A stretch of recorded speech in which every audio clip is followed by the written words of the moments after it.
পশ্চিমাদের মতো হতে পারাটাই যদি সফলতা হতো, পশ্চিমের দেশের নারীরা এই যুগে এসেও এত পরিমাণ লাঞ্ছনার বঞ্চনা সয়ে বেড়াতে হতো না। বাংলাদেশে ধর্ষণ কয়টা হয় আর আমেরিকার মধ্যে ধর্ষণ বছরে কয়টা হয়? বাংলাদেশে কয়জন নারী আত্মহত্যা করে বছরে? ওদের দেশে ডিপ্রেশনে ভুগে এবং আরো বিভিন্ন কারণে কয়জন নারী আত্মহত্যা করে বছরে? বাংলাদেশে ডিভোর্স কয়টা হয়, ওদের দেশে ডিভোর্স কয়টা হয়? বাংলাদেশে পরকীয়ার হার কত, ওদের দেশে পরকীয়ার হার কত?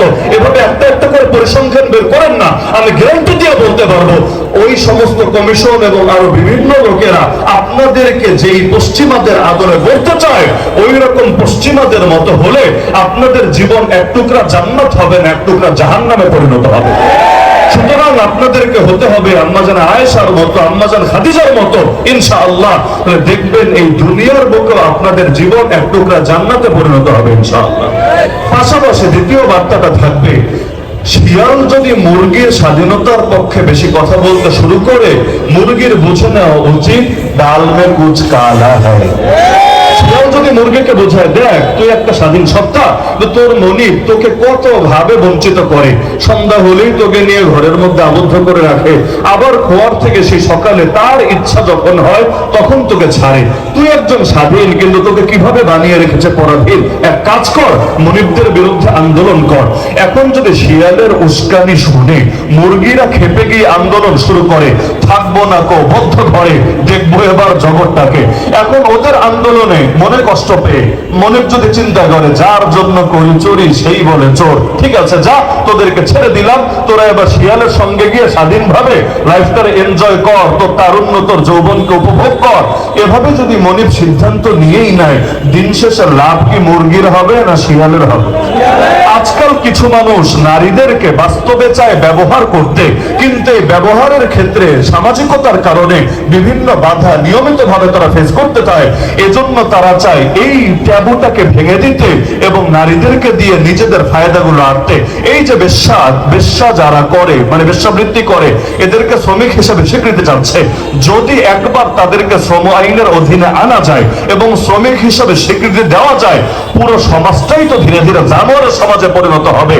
আর এখন যারা সারা মাস গার্মেন্টসে চাকরি করে, আরো বিভিন্ন ভাবে কষ্ট করে পয়সা উপার্জন করে, পুরো মাস শ্রম দিয়ে কত 15,000, 20,000, 25,000 টাকা ইনকাম করে, যদি দেখে এক রাতে 30,000 টাকা ইনকাম করা যায় আর পুলিশি বাধা নাই, বরং শ্রমিক হিসাবে মর্যাদা পাওয়া যায়, কেউ যদি ঝামেলা করে সব শ্রমিকরা মিলে তখন তার পক্ষে দাঁড়াতে বাধ্য থাকবে, শ্রমিক সংগঠনগুলো তার পক্ষে রাজপথ গরম করতে বাধ্য থাকবে, তখন তো ধীরে ধীরে এটা এমন ভাবে মহামারীর মতো ছড়িয়ে যাবে, ওয়াজ নসিহত করে বন্ধ করা যাবে না, অভিভাবকরা চাইলেও সন্তানদেরকে ফেরাতে পারবে না।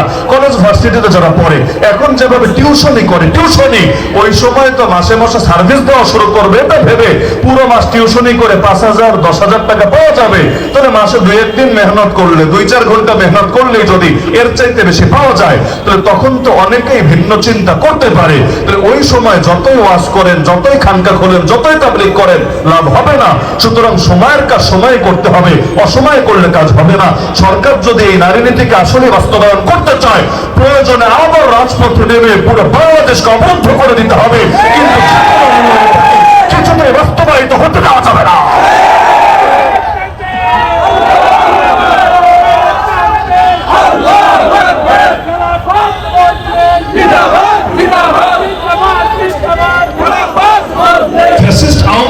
বিচার করাটাকে আমি শুধুমাত্র যথেষ্ট মনে করি না, এখানে আমার আরেকটা পয়েন্ট আছে।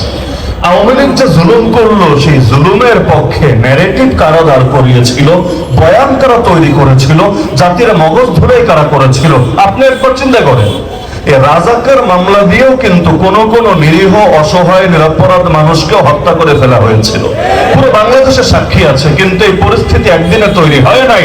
মিডিয়ায় রাজাকার মানেই দাড়িওয়ালা, টুপিওয়ালা, পাঞ্জাবিওয়ালা, এইরকম একটা চিত্র দেখাতে দেখাতে নাটকে বলেন, সিনেমায় বলেন, বিভিন্ন ক্ষেত্রে একটা পর্যায়ে কেমন জানে মানুষের মাথায় গেঁথে গিয়েছিল, রাজাকার শব্দ শুনলেই হুজুর টাইপের একটা চিত্র চোখের সামনে ভেসে ওঠে। এমনকি আপনি চিন্তা করেন বিগত বছরগুলোতে জঙ্গি, এই জঙ্গি শব্দটাকে এমন ভাবে সমাজে ছড়ানো হয়েছে, জঙ্গি শব্দ শুনলে সবার আগে মাথায় কি ভেসে আসে? একজন টুপিওয়ালা, একজন পাঞ্জাবিওয়ালা বা জুব্বাওয়ালা, একজন দাড়িওয়ালা, মাথায় যদি পাগড়ি থাকে আরো বেশি, গায়ে যদি জামা লম্বা হয় আরো বেশি। এই যে জঙ্গি বলতে এই টাইপের একটা চিত্র, এমনকি অনলাইনে সার্চ করেন ইসলামিক টেররিস্ট লিখে, দেখবেন এই জাতীয় রেজাল্টগুলি আপনার সামনে আসবে। কালেমার পতাকা তার মানে জঙ্গি, মুখের মধ্যে দাড়ি তার মানে জঙ্গি, ঠিক মতো নামাজ রোজা করে অপসংস্কৃতিতে জড়ায় না তার মানে জঙ্গি।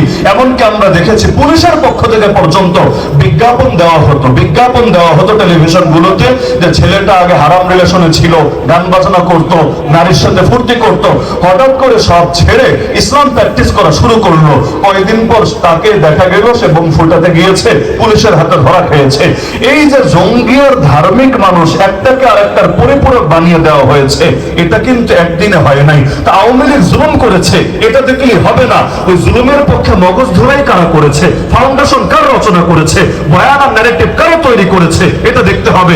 আমি মনে করি বিগত দিনে আওয়ামী লীগ যত জুলুম করেছে, ওই জুলুমের প্রেক্ষাপট তৈরি করেছে কিছু মিডিয়া এবং কিছু বুদ্ধিজীবী। সুতরাং ওই সমস্ত মিডিয়ার বুদ্ধিজীবীদেরকেও যদি বিচারের আওতায় না আনা হয়, শুধুমাত্র আওয়ামী লীগকে বিচারের আওতায় আনা হয়, আমি গ্যারান্টি দিয়ে বলতে পারি 2 দিন পর আর এক আওয়ামী লীগ তৈরি হবে, 3 দিন পর আর এক আওয়ামী লীগ তৈরি হবে। মানে নাম হয়তো ভিন্ন হবে, কিন্তু একই চরিত্রের লোক আবর্তিত হবে, যার কিছু কিছু নমুনা ইতিমধ্যে পর্যন্ত দেখা যাচ্ছে। এই বাংলাদেশে সাদা আর কালোর মধ্যে বর্ণবাদ চলে না, কিন্তু এই বাংলাদেশে এক ধরনের বর্ণবাদ, শ্রেণী বৈষম্য আর রেসিজম চলে। এক হলো ফ্যাসিস্ট আর এক হলো রেসিস্ট, কথাটা মাথায় রাখবেন। এক হলো ফ্যাসিস্ট আর এক হলো রেসিস্ট। ফ্যাসিস্টরা তো ফ্যাসিজম জিন্দা করেছে, এটা সবাই জানে।